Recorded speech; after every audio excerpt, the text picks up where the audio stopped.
Hey everybody, we are back, and everyone, stand still, because there is a code not too far. Now these things are rather dangerous. They strike at the first sign of movement. Bum, bum, boom. Ian, no pretend gunfighting. That'll only irritate. Whoa, everyone, back up. Ian, Lucky, back up. Ian, you take Lucky. But Sam, I don't want to go. Back. Okay, everyone. Okay, its fangs are on it. Okay, let's see. Gently. No, I'm gonna give it a fling. That should give it away, and... Yeah! Go! No, Ian. Shh. Oh, don't worry, Ian. He's gone away. Whew. And I got his tail. That's not his tail, that's my tail. Don't play the fame. Everyone, that's one of the risks you gotta take when filming in a desert environment. Now, as I was saying, after Snefru,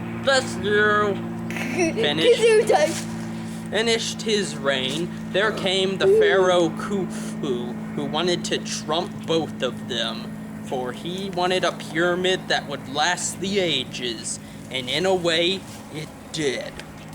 Now, as I mentioned earlier, most Egyptians didn't live to be very old. In fact, the average lifespan in Egypt was around 30 years old, but that was due to lack of modern medicine and so forth. So anyway, Khufu knew he needed to build a glorious pyramid. Sam, look, there's that Egyptian cat we saw earlier. Yeah. Kitty. Okay, everyone, seriously, back to the show.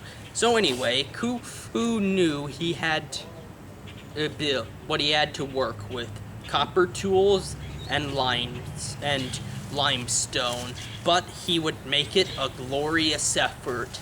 Now his architect was aware that, like most people in Egypt, Khufu was immortal and thus was at a risk of dying. So at every level, they constructed a burial chamber just in case Khufu died before the pyramid was complete. But Khufu was a tough guy. Winner! So he made sure that... So, when it was apparent that Khufu wasn't gonna die anytime soon, they waited a little longer to build the burial chamber. And then soon, the big day came.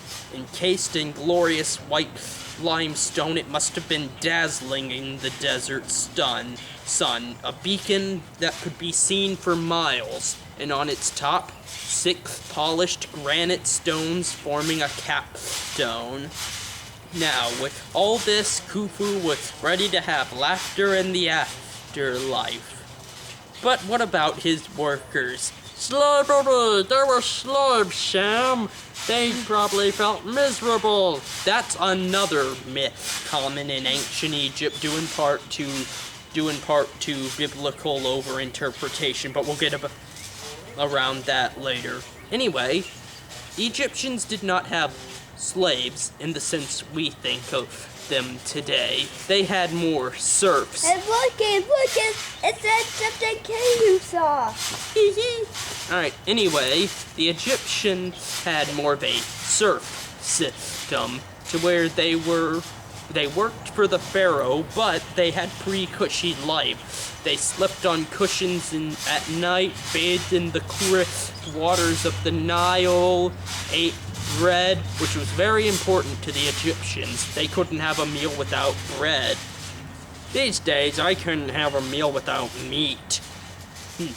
Yeah, though they had pretty cushy lives, and camped. Here, Lucky, have the cobra. Yeah. Alright, and the Egyptians built sort of pyramid towns where they could help build the pyramid. Now, Khufu didn't just stop at a pyramid for himself. He also built pyramids for his wives, and his son Khafre left his own unique mark on the Egyptian landscape. And now we'll head over here. We can see what Mark Coffray left. Help